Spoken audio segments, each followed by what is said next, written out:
She came for a checkup with the same tight knot in her stomach she wore every morning, like a secret shawl. The waiting room smelled of antiseptic and lemon-scented wipes. The fluorescent lights hummed low and steady. Sophie Bennett folded and refolded the paper in her lap until the edges softened. Her thumb traced the clinic's logo without meaning to, a stylized H that looked less like hope and more like a reminder that someone would be looking at her, asking questions, poking for answers she didn't have words for. Her hands were cold even though it was May, and the clipboard the nurse handed her felt heavier than it should. Names, dates, list of current medications, Sophie moved through the motions, practiced at breathless confessions she never planned to say out loud. She watched other patients move in small, efficient orbits, a woman with a toddler balancing a stack of coloring pages, a man scrolling through messages, the receptionist tapping a keyboard like a metronome. The world here obeyed schedules. Her body did not. She heard the office door open before she saw who came in. A silk tie brushed the doorway, a soft echo of footsteps. When he stepped through, the room rearranged itself around him. It wasn't just that he was tall. It was how his presence seemed measured, the way his shoulders relaxed into the air as if he belonged in rooms that defaulted to hush. His jacket fit with quiet economy, not flashy wealth. His hair caught the light. His eyes were the sort of blue that asked to be known slowly. Sophie's pulse stumbled. The clipboard slid under her hand like a small, safe thing to hold. "Miss Bennett?" A voice, low, careful, asked for her. He smiled in a way that wasn't theater. It was the kind of smile that reached his eyes but stopped short of claiming any more than was offered. "Yes." Her voice was thinner than she intended. He introduced himself with a practiced politeness. Dr. Daniel Hayes. The name landed like something both formal and oddly personal. There was the expected exchange of niceties, then the room whittled down to the island of their shared space, the chair, the door slightly ajar, the smell of hand sanitizer hanging between them. He explained what would happen. His language was simple, free of jargon. He had the steadiness of someone used to being trusted in small, enormous ways. When he asked if she had questions, she had 100, but her throat closed. Instead, she answered the ones he asked, a litany that sounded more like admissions than facts. At a point, he leaned slightly forward, palms open on his knees, and said a sentence Sophie would replay later with the sting of both vulnerability and relief. "If anything feels uncomfortable, tell me. If you want me to stop or slow down, tell me. This is your body. You're in control here." She believed him in the way someone believes in warm weather. It was possible, fragile, and slightly dizzying. It was also professionally framed. He said it as a doctor, and that kept everything tethered and safe. There is comfort in clear boundaries. There is a different comfort in gentle words delivered like a lifeline. The appointment moved forward with clinical efficiency. Sophie remembers small things: the muffled whir of the ceiling fan, the sterile sheet that crackled when she shifted, the slip of a glove that had nothing to do with intimacy and everything to do with protocol. She clung to the professional rhythm: question, answer, test, next step, because it made the vulnerability manageable. When Dr. Hayes checked a chart and nodded, Sophie felt both seen and unseen at once. He treated her with the exact tenderness the role required, and no more. It was kind. It was proper. When it was over, Sophie dressed slowly, lingering at the mirror in the tiny dressing area as if delayed departure might let her recompose herself. On her way out, she heard the nurse say, "We'll schedule your follow-up with Dr. Cooper next month. Dr. Hayes is transitioning these patients for the next several weeks." Sophie stopped. She had expected a different name, some other doctor, some other cadence. She had not been prepared for the small, concrete relief that fluttered through her when the nurse explained the schedule. Daniel, hearing the exchange, turned toward her and offered a quick, professional nod. "Dr. Cooper will coordinate your follow-up," Daniel said, voice low enough that kindness was indistinguishable from routine. "If anything happens before then, call the clinic. I'm always on call if there's an emergency, but your standard care will be with Dr. Cooper." He said the last sentence with clear intent, that their appointment belonged to a set time and place. He was a professional in uniform, and the line between exam room and something else had been drawn in visible ink. Sophie felt a little braver for it. The world was staring at her for a moment, and then turning away, leaving her to assemble herself without the complicated tangle of gratitude and expectation. She left the clinic with a breath that tasted like lemon and relief. She told herself the next time she'd be able to come back as needed, that the follow-up with Dr. Cooper would be routine. Yet she also left with a small, stubborn ache, an awareness of his eyes, as if they'd been an imprint. In the parking lot she paused, fingers hooked in the strap of her bag, and admitted to herself a small secret. She had been thinking about him all morning, even as she told herself to forget. If you like slow burn romances, like this video. It should have been a single blip in the landscape of her week. A professional appointment, recorded in a file, a checkbox ticked. Instead, it folded into everything. Sophie worked at a second-hand bookstore on Maple Avenue, a narrow place with stacks that smelled like rain and memory. Books were safe. They did not ask for explanations. Behind the counter, she shelved paperback mysteries and wiped dust from spines with the careful patience of someone who prefers other people's stories over starting her own. Days later, the coffee shop across the street from the bookstore hummed with early evening customers. A late spring sun warmed the sidewalk. Sophie liked to take her break there because the espresso smelled like an argument she didn't have to join. She sat with a small black coffee and a battered copy on a novel she had read 3 times, more for the weight of it in her hands than the plot. He was there. Of course he was there. Dr. Hayes sat at the corner table, reading something on a tablet. He had slipped out of clinic colors and into a softer sweater, the tie gone. The change was small, but it softened lines on his face, as if the clinic light had taught him armor and the street light taught him another kind of openness. When he looked up and saw her, there was a flicker of recognition, and then he rose as if standing with a neutral ground between them. For a heartbeat, Sophie considered leaving. Then she noticed he had not approached with presumption. He had his coffee, he had a book. He had the same careful silence he had offered in the office. "Hi," he said, not a question but an offering. "Hi." Her voice folded into a smile she didn't mean to make. 2 people in a city have 100 chances not to meet each other, bus schedules, different bookstores, different weekend plans, and yet here they were in the same present.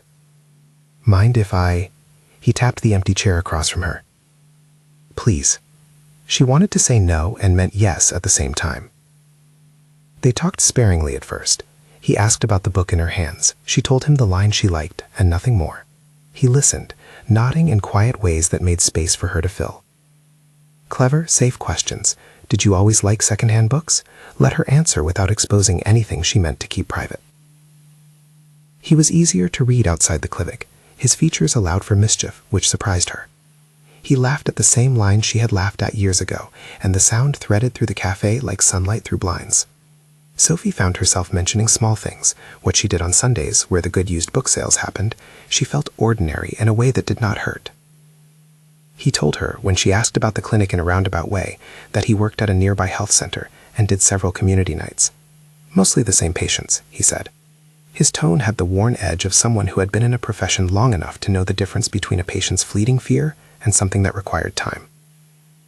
Before she left, he said, "If you'd like, I can give you a list of community resources, local support groups, bookstores with reading groups, no medical stuff, just places."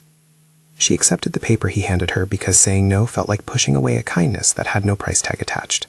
The paper was slightly thick and had a neat bullet list in his handwriting. Places with soft chairs, book clubs, a knitting group for anyone who wanted company. He had thought to make it practical without being imposing. On her way back to the shop, Sophie stopped to look at the window, where a headline from an online magazine glowed on a tablet left by another patron. The headline read, "Dr. Daniel Hayes, the doctor who rebuilt a community clinic." The article was accompanied by a photograph of him at a ribbon cutting, hands clasped with municipal organizers, a briefcase of wave and steady pride. Sophie's first reaction was surprise, then something like uncertainty unspooled in her throat. He was a man whose gestures were modest, but whose achievements were significant enough to appear in print. The idea of a man who could command rooms both sanitary and ceremonial unsettled her like cold water. She didn't like being fragile in front of people who lived in newsprint. The richness of people isn't a currency she wanted in her pocket, but the knowledge of his other life became a measure she carried between them. From then on, she saw him in small, ordinary places and felt a gap widen between the doctor in a white coat and the man sitting 2 tables over from her with a croissant. There was nothing ostentatious about him, No gold watches dangled, no loud cars idled outside, but a few lines she read in the would-be profile suggested his influence ran deeper than earnest clinic nights. She began to imagine hospital wings and boardrooms, donations printed in black and white. It was easy, in the privacy of her head, to construct a man who stood on a pedestal she would never climb. She started to step back. Conversations that had been easy before now felt like delicate negotiations. She missed a week at the cafe on purpose. She rerouted her walk home to avoid the corner where she knew he liked to stand with his hands in his pockets. When a barista at the cafe asked after her, she lied. Busy week. Busy was a safe word that did not reveal fear. He texted once, weeks after their cafe meeting. It was an innocuous message. "Did you like the book?" Followed by a smiling emoji. She read it twice, then chose not to reply. The silence made her feel like an apologetic child, but it was also self-defense. There is a catalog of fears you pick when you are poor in a world that measures worth in deeds and bank accounts. You are too clumsy, too small, too likely to break. Sophie had spent her life trying to avoid that breaking by avoiding being seen. He respected distance in a way that wasn't performative. He didn't push. He didn't flood her inbox with clarifications or attempts to charm. Instead, he showed up in unobtrusive ways that didn't ask for a return on their presence. A copy of a novel left by her shop's front window with a small note. For the staff, with thanks. So she could attribute it to a patron and not to him. Another time, a pastry box appeared on the counter with a tag that did not include his name. The gestures felt like kindness and not a price he expected to be repaid. For Sophie, small things were the skeleton of safety. A borrowed book could be returned. An anonymous pastry could be eaten and forgotten. But the pattern of his being in places where she was softened the edge of her worst assumptions. It was easy to be suspicious of grandiosity. It was harder to be suspicious of steady presence. Her distance came to a head when a story about Daniel's foundation hit the local feed. The piece was glossy in a way that made Sophie feel both proud for her community and conspicuously small. It mentioned endowments and capital, and it used words like philanthropist and visionary in the same breath. She read it twice, close to noon in the store back room, where a sliver of sunlight fell on a stack of poetry. Her palms were damp. She did what she always did when she needed space. She cut her hours, recited a small, false schedule to her manager about an overdue family visit. "I'm sorry, Sophie," her manager said, not unkindly. "Take care of yourself." Sophie wanted to tell her she was taking care by hiding, which was not the truest thing but felt necessary. The truth would need to be earned. Days grew into an odd limbo. He would appear in the geography of her life, outside the farmer's market or in a quiet corner of the library, and she would find a reason to move, to miss, to close the door just as he arrived. She told herself she acted out of dignity.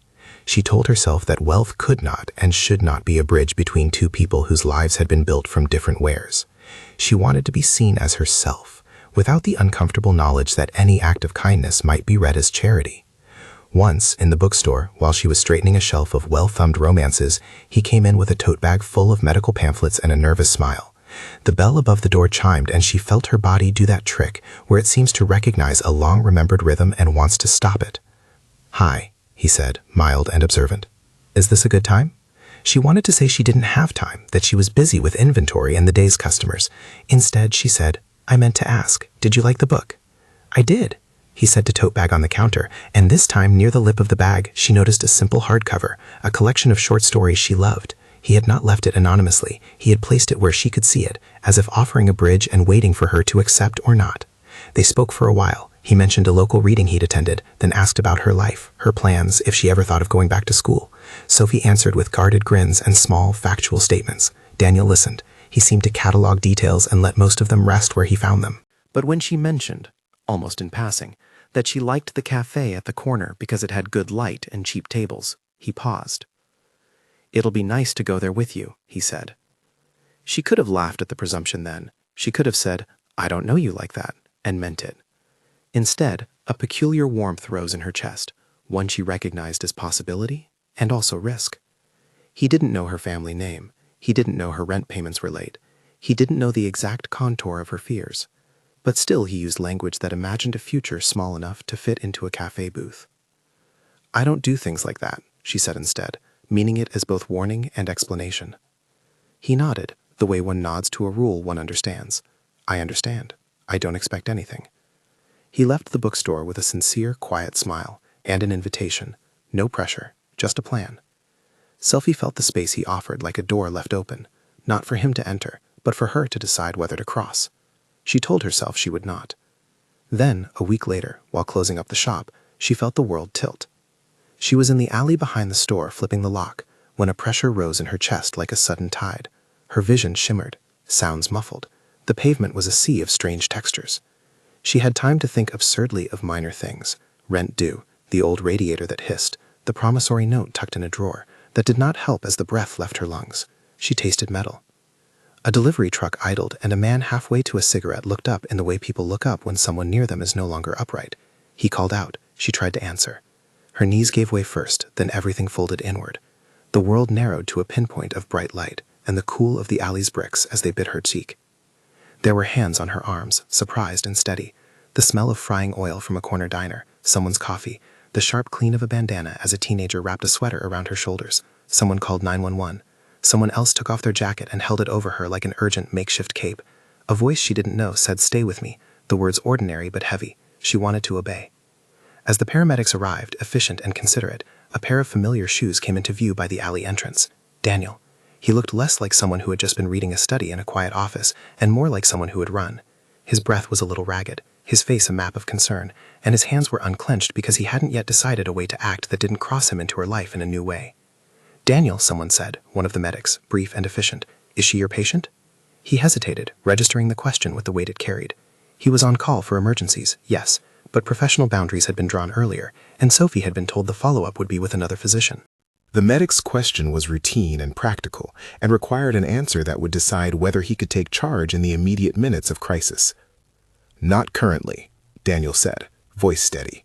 "But I was nearby. I'm a doctor." The medics accepted the answer. In the theater of emergency, people answer to skill and to the moment. Daniel stepped forward not because he wanted to claim her, but because he was the nearest person who could say something useful and be quiet enough for a machine to be heard. He knelt at her side and checked her pulse without intrusive touches, professional gestures that respected distance even as they provided care. Her world smudged again at the edges. She remembered the sieve of emotions that had guarded her all her life: fear, pride, suspicion. Some of them slid into the ambulance like rainwater. She wanted to be furious at the indignity. She wanted to be grateful. She wanted to be alone. The paramedic's voice translated into commands: oxygen, vitals, calm. And Daniel's presence folded into that cadence, a measured voice among many. As the gurney lifted and the ambulance doors closed, someone squeezed her hand. It was a small, human insistence against the clinical noise. The city's siren was a thin, patient hook that pulled her away, and everything blurred into forward motion. The ambulance lights, the muffled street, the brief exchange of words that mean nothing until they are all that remains. She clung to one thought as the world tilted under her. He had been there, in that alley, in the crease of daylight, not as an abstract idea on a page, but as a person who saw her fall and didn't look away. When the doors sealed and the ambulance slid through the city, it carried with it every unspoken thing between them, like a freight of small, fragile truths. Sophie felt them press against her like the inside of a glass jar. Daniel clasped his own hands in the fold of his knees. He had been careful for weeks, careful about presence and absence. In this moment, the calculus changed. He was not here as the man who built clinics or signed checks. He was here because someone in a honed profession had seen a person falter and had refused to be a stranger. Sophie saw the moment split into two frames, the one where he had been a specialist who navigated boundaries with the exactitude of satin thread, and the one where he was simply a man with a pulse and a worried crease between his brows. The ambulance's motion made the frames shake. "You're going to be okay," a paramedic assured her, not like a pronouncement, but as a promise of effort, a catalog of actions to follow. The statement landed, and Sophie wanted to believe it. "We're taking you to the nearest ER." She tried to say thank you, and the words were rough. She found the courage to squeeze a hand, and with that gesture, to communicate something more complex than spoken language could hold. It was a recognition that she had been seen and cared for within the clean domain of medicine. She closed her eyes to the blur of lights. Daniel rode in the front with paramedics, calm and present. He answered their procedural questions and offered observations with restraint. He did not speak to her except to ask for small facts when needed. His presence was a ballast. He had not crossed into the realm of romance. He had crossed into the realm of emergency, where the professional and personal fold over each other, because a human body is an immediate, non-negotiable truth. As the ambulance turned a corner and city lights smeared, Sophie let herself drift toward sleep. There was a steadying thought at the back of her mind. The world could hold both forms of care, the official and the private, and sometimes they met in the same person. It was an idea both simple and dangerous. The last thing she registered before the black came was the sound of his voice, quiet and clipped for the paramedic, but close enough to make the hair at the back of her neck lift. "We'll make sure she gets the care she needs," he said. "Call me if anything changes." Someone asked his name. He gave it without hesitation, as if disclosing his first name were as necessary as handing over a badge. The ambulance's rhythm took over, a slow, methodical beat. Sophie let go of the edges of the day and surrendered to the soft anonymities of becoming a patient again, this time not by choice. In the corridor outside the emergency room, Sophie slipped in and out of consciousness like a tide. Faces blurred into masks. The hospital smelled of antiseptic and coffee, and the ghostly hint of someone's rose perfume. Machines hummed the small, steady songs of people being monitored. A nurse asked a question, and she answered with the distance of someone watching through glass. She did not know how many hours, how many tests. Time condensed into a montage of bright lights and instructions, a sequence the staff wove with practiced care. She found herself thinking of small things: her mother's chipped mug, a dog she had once pet sat, the lullaby of a street vendor. And each memory seemed to be a thread tying her to the life outside the hospital walls. When her eyelids fluttered open hours later, the room was dim, a single lamp diffusing soft yellow. A monitor at the bedside ticked like a patient metronome. Someone had tucked a borrowed blanket around her shoulders. There was a scent in the air like lemon and something floral, and for a moment she couldn't place it. Then she saw him. He was sitting on a plastic visitor's chair with his hands folded loosely on his lap. He'd changed into a blazer that matched the color of the lamp, and his hair was slightly untamed from having run. There was a crease of worry between his brows that made him look older and softer at once. She registered this in a slow, astonished catalog, the way he sat like someone who had waited for a bus and decided to remain anyway, the way he watched her with a concentration that wasn't clinical so much as humanly present. Her heartbeat tripped. She thought of professional boundaries and the nurse who had said he wasn't currently her primary physician, of the paramedic's practical manner. She remembered his earlier words about control and consent and tried to pull the memory close like a small protective cloth. "You're awake," he said, voice low and careful. The sentence contained relief, and under it, something else. He was watching her weigh him. "How are you feeling?" Sophie blinked, and the room swam back into sharper focus. Questions mounted at the edges of her mouth. Why was he here? What could have happened? Would she have to explain herself about everything she'd kept hidden? But first she wanted to know if she could trust herself to stand up and say the truth. She had to find words that weren't too punishing. "I passed out. I don't remember much." "You were dehydrated and exhausted," he said. "Your electrolytes were low. The staff here ran a few tests and said you should stay under observation for a bit." He spoke with the exactitude of someone repeating clinical knowledge, but the way he looked at her suggested a private ledger of concern. There was no patronizing sweetness. There was just a doctor reporting facts, and a man who had been waiting in a chair until the facts were resolved in the way he hoped. She began, voice threadbare. "Why are you here?" He swallowed, and for a single instant something flared in his gaze that wasn't entirely professional restraint. "I came when I heard," he said. "You were at the alley par in the bookstore. I knew the paramedics in the ER would take over, but I wanted to make sure someone who cared about you was here." Sophie heard the sentence and felt it settle like a stone in a pond. There was a ripple of gratitude that needed no qualifiers, and a ripple of alarm that asked whether his presence was a kindness or an intrusion. He had done what she feared and needed, become present when she was at her most exposed. "I shouldn't have." She stopped herself from issuing the usual litany about independence. Vulnerability felt complicated now, like a currency she could not decide how to spend. Daniel put a hand on the edge of the blanket, not on her, but close enough for warmth to cross the small space between them. "You don't have to explain anything to me," he said. "You don't owe me an explanation. You don't have to justify being human." The sentence wasn't heroic in any cinematic way. It was gentle and open and dignified. She felt something unnamed stir, an astonishment at being treated like a whole person who still had choices. She thought of all the time she had swallowed apologies and doubts to navigate a world that expected her to be small and untroublesome. Maybe, she considered, this was the first time someone had refused to make her small. Her mind clicked to the ethical question she had been carrying like a pebble in her pocket. She thought of the nurse's earlier statement, follow-up with Dr. Cooper. She thought of the paramedic's question and Daniel's response in the alley. There was a clear thread of professional boundaries woven into the chaos of the evening, and she held on to it like a lifeline. If any news article or rumor suggested otherwise, she would be ready to remind herself. The appointment had been in a file, a boxed notion of duty, and now the duty had simply extended into decency. "Thank you," she said finally, because it was true, and because it seemed fair. Daniel's mouth relaxed into a small private smile. "I'm glad you're okay," he said. There was a pause, a tenderness suspended like a small pause between two notes.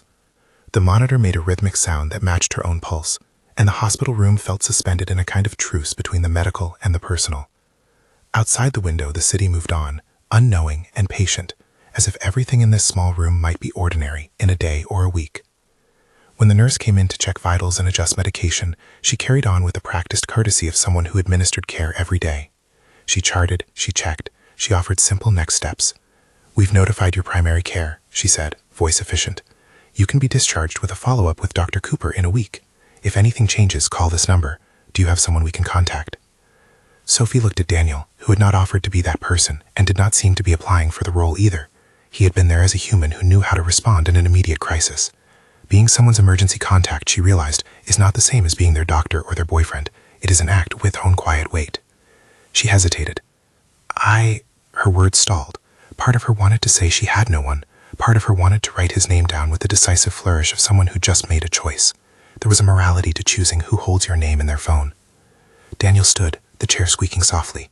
"You should rest," he said to the nurse. "I'll wait here until she has someone." The nurse's expression was professional, with a hint of recognition that sometimes certain people stay longer than normal. "All right," she wrote something in the chart. "We'll be here if you need anything."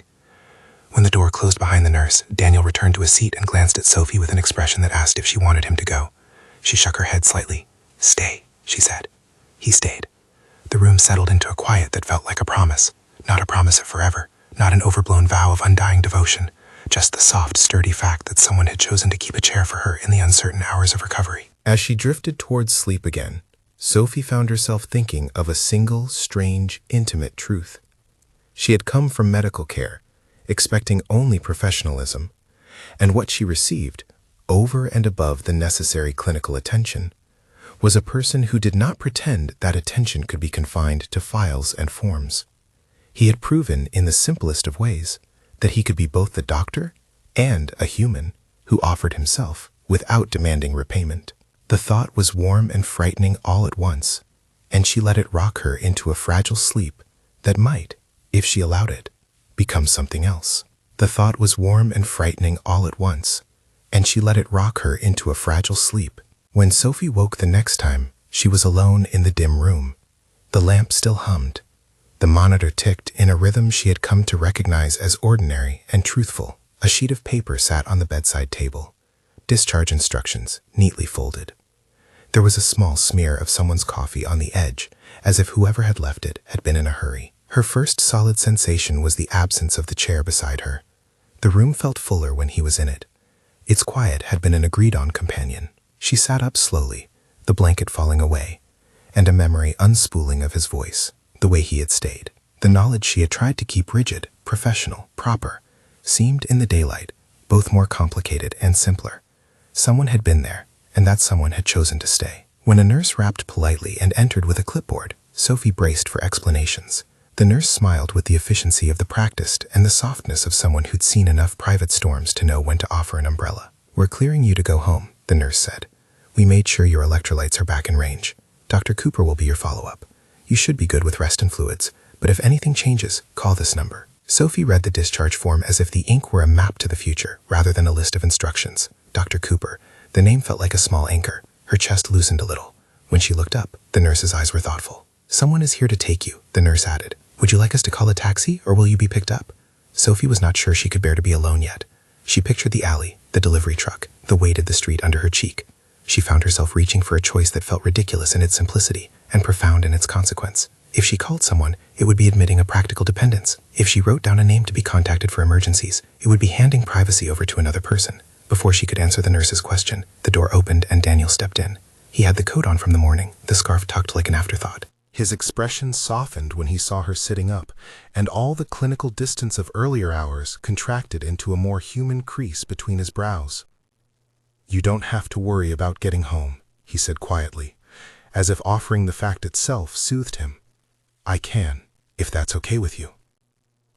Sophie met his eyes, and for a moment the room pulsed with choices. She considered saying no. She considered, too, how small gestures had become the scaffolding of her courage.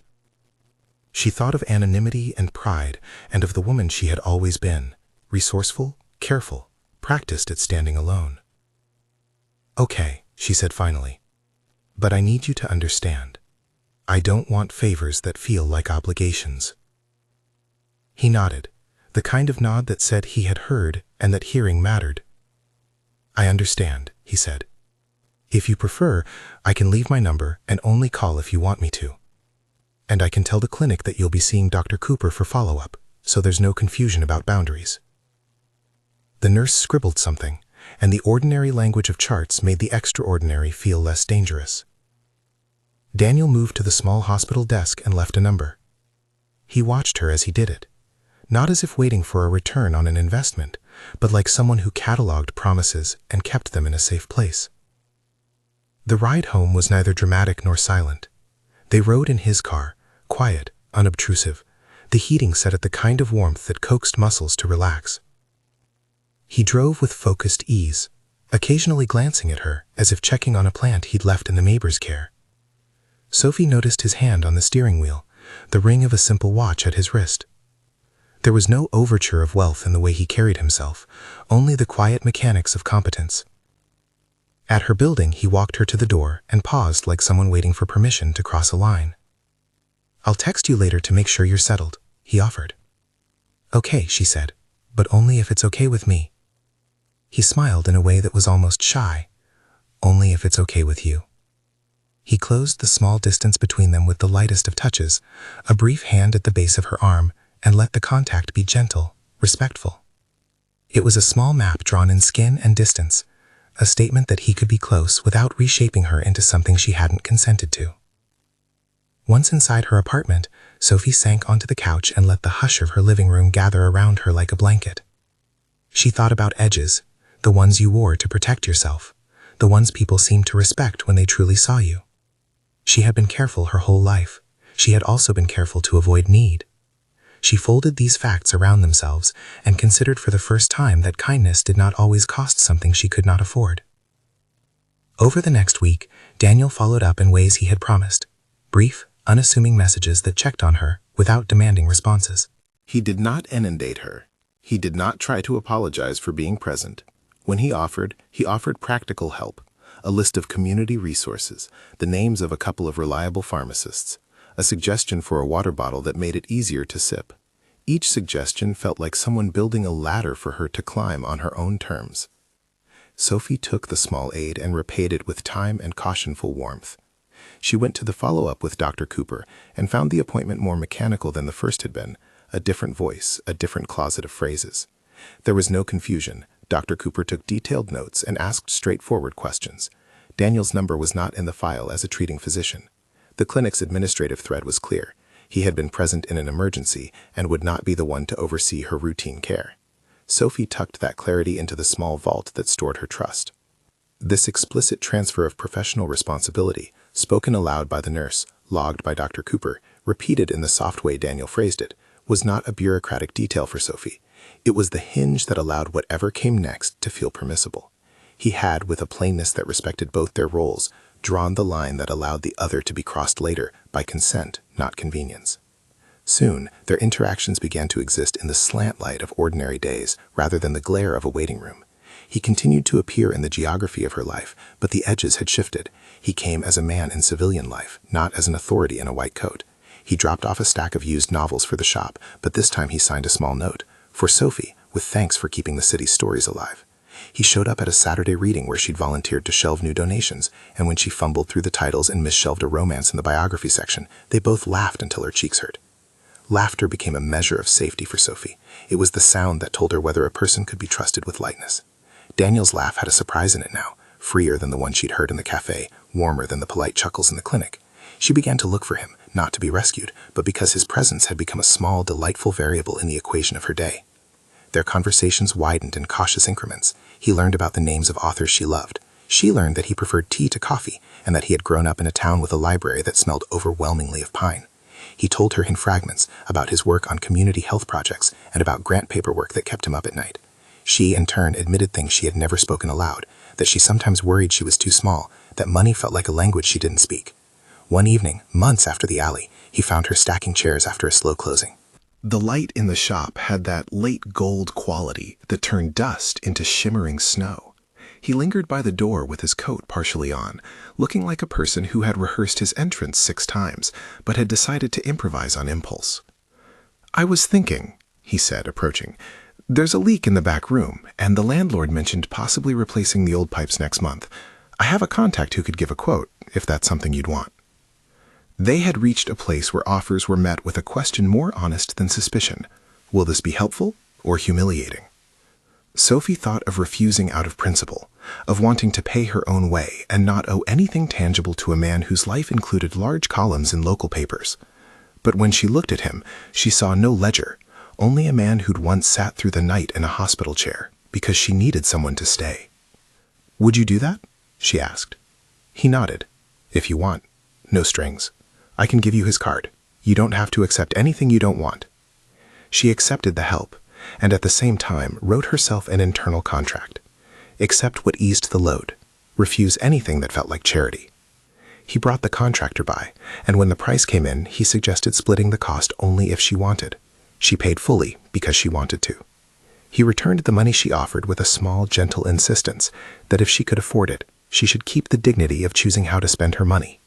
The exchange felt like a dance they were both learning the steps to, each move negotiated with respect. Slowly, over months stitched with small, considered interactions, the idea of something more moved from an unnameable possibility to a reachable thing. The city witnessed them in ordinary places, a Saturday farmer's market where he pretended not to notice when she sampled the same jam 3 times and finally chose one. The library, where he sat 2 aisles over pretending to read, while actually watching her tuck a bookmark into a passage that had made her blink. There was no hurry, just a steady accrual of minutes that felt like deposits into a bank of mutual knowing. The turning point came one rainy afternoon when the bookstore held an author talk. The room smelled of wet coats and coffee, and the crowd clustered like comfortable animals. Sophie stood at the back, tallying books sold and watching the authors speak about the small rebellions of ordinary life. After the talk, Sophie collected the cup left behind by a forgetful patron and nearly dropped it when a child barreled past in a superhero cape, tripping her. She steadied the cup with a hand that shook and noticed late that Daniel had been watching. He moved with an instinct so quiet she barely saw it.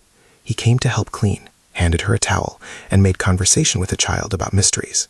After the crowd thinned, he walked her out to the cafe for a cup of tea because the rain had turned the street into a mirror. They sat with their hands wrapped around warm cups and let the rain drum conversation into a private rhythm. "You've been careful with me," Sophie said suddenly, the words dropping like coins on the table. He looked at her, and for a while he did not reply. When he did, his voice was lower, as if he were lowering shoes onto the floor of a fragile room. "I have," he admitted. I've been careful with you because I don't want to be the person who takes advantage of someone who is in a more vulnerable place. It felt, he shrugged, as if shrugging could account for history, important to make sure my presence was never confusing. And now, she asked. Now I want to be careful in a different way, he said. I want to be careful with your trust. I want to make sure that if this becomes personal, if you ever decide you want that, you know the choice is yours and yours alone. Sophie watched him for a long minute. The rain had blurred the city into watercolor. Daniel's features, usually composed, showed the fatigue and restraint of someone who'd kept guard for too long. How can I know you're not being kind because you think you have to be better than the image in an article? She asked. The question was sharp, but it was the truth she needed to hear out loud. He gave a small, honest laugh. You can't know, he said. You can only see what I do. He set his cup down and opened up in a way that surprised both of them. He told her about the past that had taught him distance. Years ago, he had trusted someone with his private life in a way that left him raw. Someone who had loved the man with influence and left when the influence was inconvenient. The betrayal had been practical and emotional. It had made him cautious in both courthouse and bedroom. That wound had taught him a hard lesson about boundaries and the need to respect other people's agency. I promised myself I'd never let work make me blind to the humanity in front of me, he said quietly. But that promise also meant I put walls up. With you, the walls were necessary at first. Then I realized I was also using them to avoid being hurt again. Hearing him speak like that, exposing the guardrails he'd built, melted something inside Sophie. She recognized the shape of someone who had loved and been hurt, and the outline of it was human enough to invite compassion. He'd not been blithely generous, he'd been cautious by design. The confession did not absolve him of the past, nor did it demand forgiveness. It asked instead to be weighed on the same scale as Sophie had always used for herself, an honest accounting. I don't want to be a charity case, she said. I don't want to be someone you protect because it makes you feel noble. He reached across the small table, his hand hovering until she nodded, and then meeting her halfway. The touch was deliberate, a mutual decision. I don't want that either, he said. I want honesty. I want the chance to prove I'm here for who you are, not for what I can do for you. And if at any time you want me to step back, tell me. I will. Sophie breathed in the steam of her tea and, for the first time in a long while, let her shoulders drop. The space between them filled with agreement, clarity about power, an explicit promise to build something only if she chose to walk through the door. They did not rush into love like a tide. It settled around them, in the way a melody returns after a pause, familiar, unforced. Their first real date was small. The cafe where they'd first met, a table by the window, 2 cups of tea, and the kind of conversation that unspooled into the night without pretense. They kissed that night, briefly and with consent, a kiss that tasted like the first page of a book you weren't sure you wanted, but then found you did. It was soft and respectful, and when it ended, both of them sat back with a small laugh that made their faces lighter. Months progressed like a gentle ledger of ordinary moments. Sophie started a weekly reading club at the bookstore, something she had always wanted to do but had been too shy to start. Daniel came twice a month and sat on the back with a paperback, never dominating the conversation, but offering questions that invited others in. When she enrolled in a part-time course to study library sciences, one small step toward possibilities she had kept folded in an attic of maybe, he celebrated with a modest bouquet of daffodils, insisting they were for progress, not for show. Their domesticity was quiet.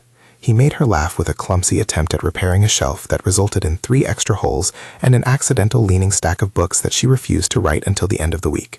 She cooked a dinner that burned in one corner and learned to accept his help without feeling indebted. He learned how she liked her eggs, runny, always, and she learned which of his habits were stubborn and which were charming. Both of them chose to meet each other's inconveniences with patience. When the city's winter arrived, soft and false with early snow, they took to walking together with scarves wrapped and breath visible in small clouds.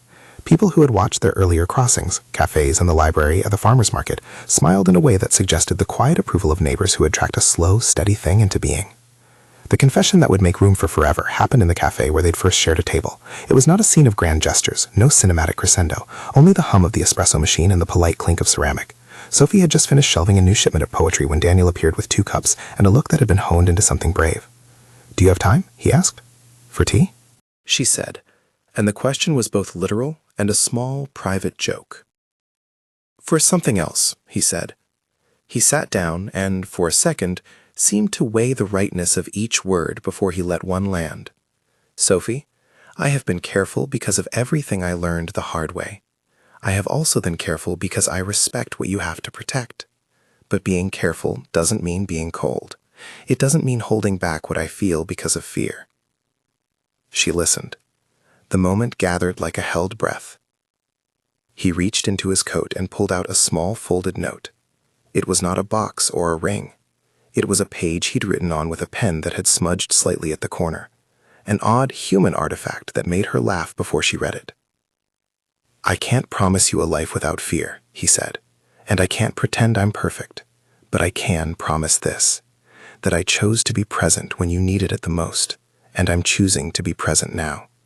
I choose you, Sophie, not because you need help, not because I can change anything for you with money or influence, but because I want to know the small and true parts of your life, and because I want to offer mine in return." Sophie felt the words sink into the place where her shoulders eased and her defenses rearranged. The note he handed over was a simple list of promises he had written the night before, in the kind of direct language that felt like a contract between people trying to do better than their pasts. "You will always choose your words over assumptions," one line said.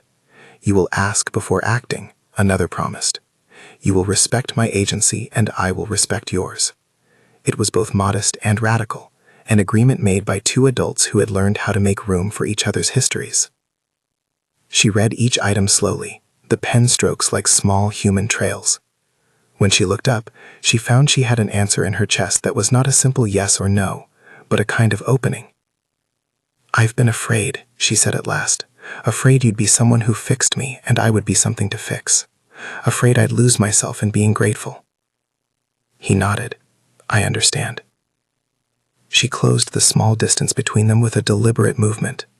"Then don't fix me," she said softly, meeting his eyes. "Be with me." It was not an easy surrender. It was a choice with its edges sharpened by a lifetime of self-protective measures, but it was hers. He reached and brushed her hand, the touch a question and a confirmation. "I will be with you," he said, "every day that you choose me." They began to build a life stitched from patient gestures rather than grand endowments.